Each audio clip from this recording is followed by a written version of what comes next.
Hello नमस्कार मेरे प्यारे दोस्तों। आपको और आपके संपूर्ण परिवार को अध्ययन 24 की तरफ से हार्दिक शुभकामनाएं। आज वैसे भी हॉलीडे है। आज अपन ज़्यादा अपने सिलेबस पे डिस्कस नहीं करेंगे, अपने टॉपिक पे कोई डिस्कस नहीं करेंगे। हाँ, एक छोटा सा डिस्कशंस अपन करना चाहेंगे और आज अपन देखेंगे भारत के संविधान के प्रस्तावना की पृष्ठभूमि। भारतीय संविधान के प्रस्तावना की उद्देशिका क्या है, उसके बारे में आज अपन एक छोटा सा इंट्रो डिस्कस करेंगे। तो let's to be start. Bharat का संविधान और उसकी उद्देशिका। तो अब अपन इसके बारे में अच्छे से डिस्कस कर लेते हैं। उद्देशिका में क्या लैंग्वेज यूज में ली गई है उसके बारे में डिस्कशंस करते हैं। हम भारत के लोग भारत को एक संपूर्ण प्रभुत्व संपन्न समाजवादी पंथ निरपेक्ष लोकतंत्रात्मक गणराज्य बनाने के लिए तथा उसके समस्त नागरिकों को सामाजिक आर्थिक और राजनीतिक विचार अभिव्यक्ति विश्वास और धर्म और उपासना की स्वतंत्रता प्रतिष्ठा और अवसर की समता।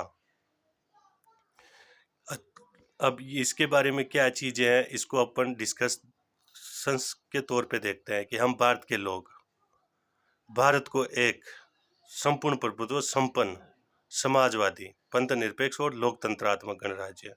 हम भारत के लोग, इससे ये अभिप्राय है कि भारतीय शासन की अंतिम शक्ति संविधान ने भारत के लोगों को दी है, यानी कि भारत के लोग भारत की जनता ही संविधान में सर्वोपरि है।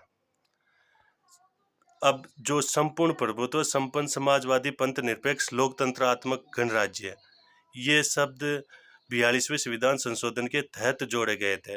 पहले अपनी उद्देशिका के अंतर्गत इन शब्दों का कोई प्रावधान नहीं था।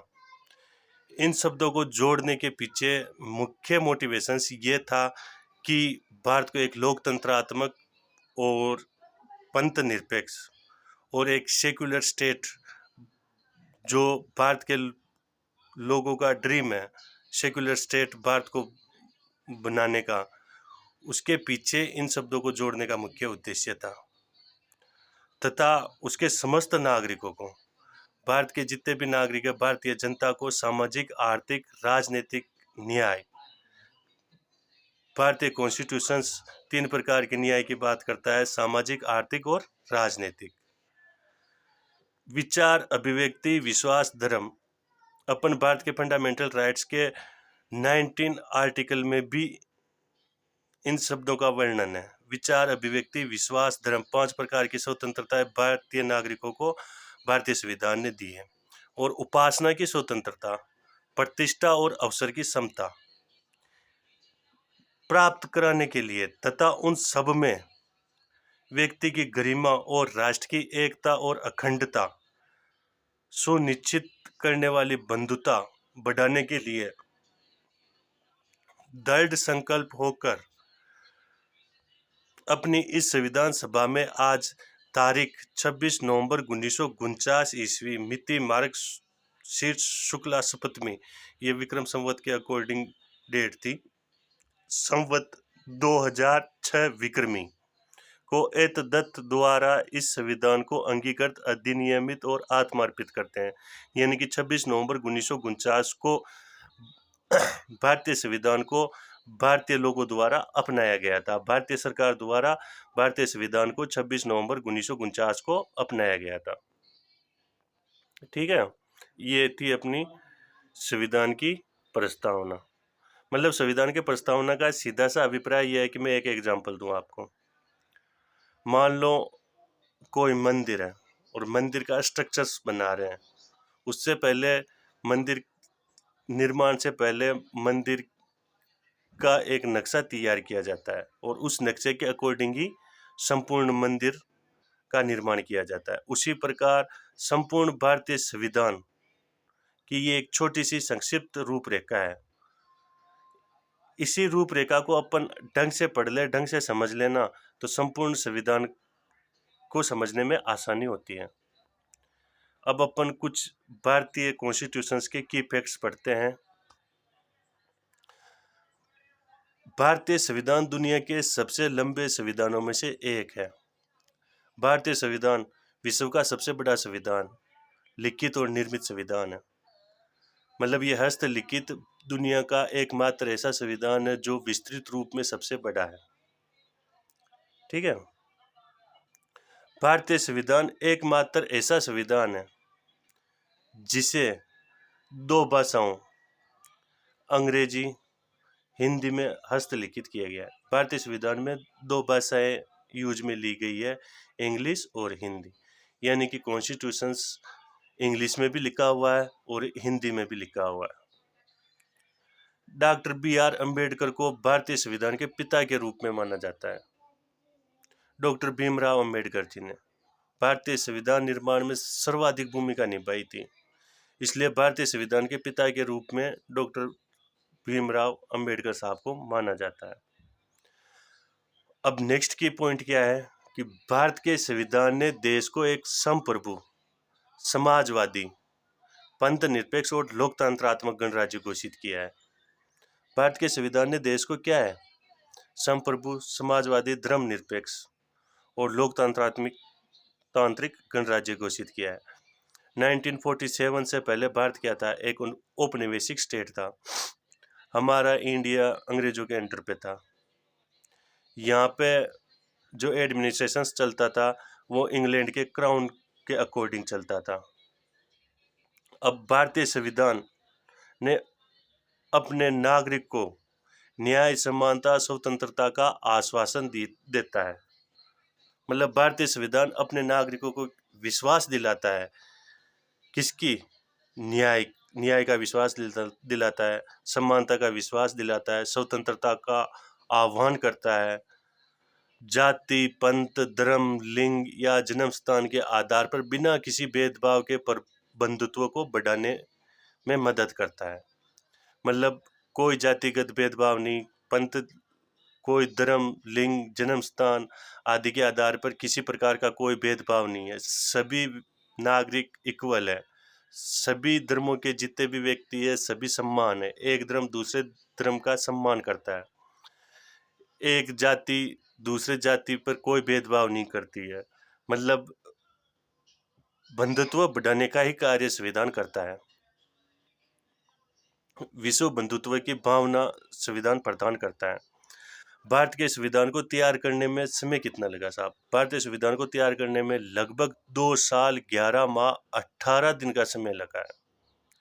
और राशि कितनी खर्च हुई थी? 64 लाख रुपए। उस टाइम पे 64 लाख बहुत ज़्यादा मायना रखता था। 64 लाख रुपए संविधान के निर्माण में खर्च हो गए थे। पंचवर्षीय योजना की अवधारणा संयुक्त राज्य अमेरिका के संविधान द्वारा उधार ली गई थी। जो 5 ईयर प्लान्स आते हैं, अभी लेटेस्ट 12वीं पंचवर्षीय योजना के अकॉर्डिंग ही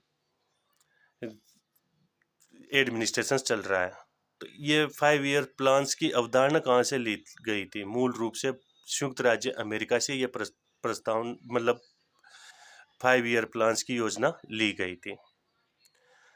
राष्ट्रीय संविधान दिवस हर साल 26 नवंबर को मनाया जाता। Indian constitutions day every year 26 नवंबर को मनाया जाता है। भारत का संविधान आधिकारिक रूप से अपनाया गया है और 26 जनवरी 1950 को लागू हुआ, जिसे भारत के गणतंत्र दिवस के रूप में भी जाना जाता है। संविधान के अंग्रेजी संस्करण में 1,17,369 शब्द, कितने वर्ड यूज में लिए गए थे?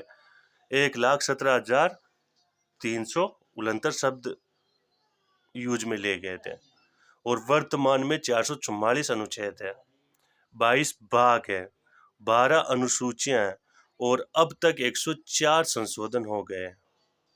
मतलब वर्तमान तक कितने संशोधन हो गए इंडियन कॉन्स्टिट्यूशन में? 104। अनुच्छेद कितने? 444। 22 भागों में पूरा कॉन्स्टिट्यूशन डिवाइड है और टोटल अनुसूचियां कितनी है? 12 अनुसूचियां हैं। भारत की प्रस्तावना यानी प्रियम्बल 13 दिसंबर 1946 को संविधान सभा में जवाहरलाल नेहरू द्वारा पेश किए गए उद्देश्य प्रस्ताव पर आधारित है। ऑब्जेक्टिव रेजोल्यूशन किसके द्वारा प्रस्तुत किया गया था, जवाहरलाल नेहरू जी के द्वारा प्रस्तुत किया गया था संविधान सभा में। और जो 13 दिसंबर 1946 को जो उद्देश्य प्रस्ताव पेश किया गया था, उसी के आधार पर प्रियम्बल बनाया गया है। यह संकल्प प्रस्ताव 22 जनवरी 1947 को अपनाया गया था और मौजूदा लेख में हम संविधान की प्रस्तावना समझने और उसके मुख्य पहलुओं को रेखांकित करने का प्रयास करेंगे। ठीक है साहब। तो आगे क्या है, प्रस्तावना उद्देशिका को भारत के संविधान की आत्मा इसलिए भी कहा जा सकता है क्योंकि इसमें संविधान के बारे में बहुत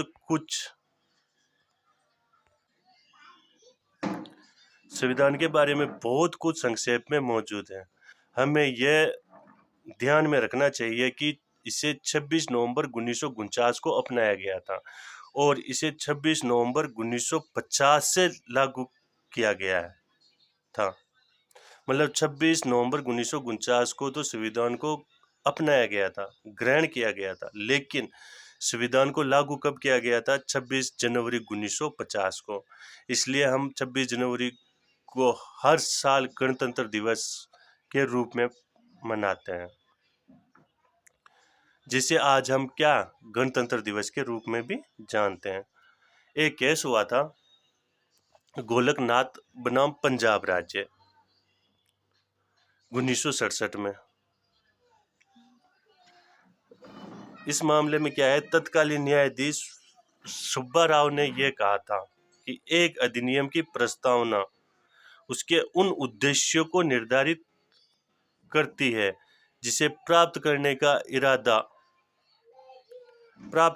इरादा कानूनी रूप से या कानून में रखता है। तो आज अपन ने डिस्कस किया है भारत का संविधान, इसकी उद्देशिका के बारे में समझा। हालांकि अगर अपन भारतीय संविधान की प्रस्तावना के ऊपर अच्छे से डिस्कस करें तो अपन क्या है कि 2 घंटे भी चर्चा कर सकते हैं, इसमें 3 घंटे भी चर्चा कर सकते हैं, इतनी बड़ी क्लास हो सकती है। लेकिन आज क्या है कि फेस्टिवल का दिन है, राखी है, तो सभी जितने भी स्टूडेंट्स हैं सब अपने परिवार के साथ हैं इस टाइम पे। और विशेष रूप से आज अपन फेस्टिवल को ध्यान में रखते हुए एक छोटी सी इंट्रो क्लास ही पर ही डिस्कशंस करा अपन ने। आज आगे आने वाले टाइम पे अपन क्या है, कोई दिन ऐसी क्लास लेंगे जिसमें ओनली प्रस्तावना के ऊपर विस्तृत रूप से डिस्कशंस करेंगे। ठीक है। तो आप सभी को एक बार फिर अध्ययन 24 की तरफ से राखी की विशेष शुभकामनाएं। आप ऐसे ही हंसते रहो, मुस्कुराते रहो और ऐसे ही पढ़ते रहो। थैंक यू, धन्यवाद।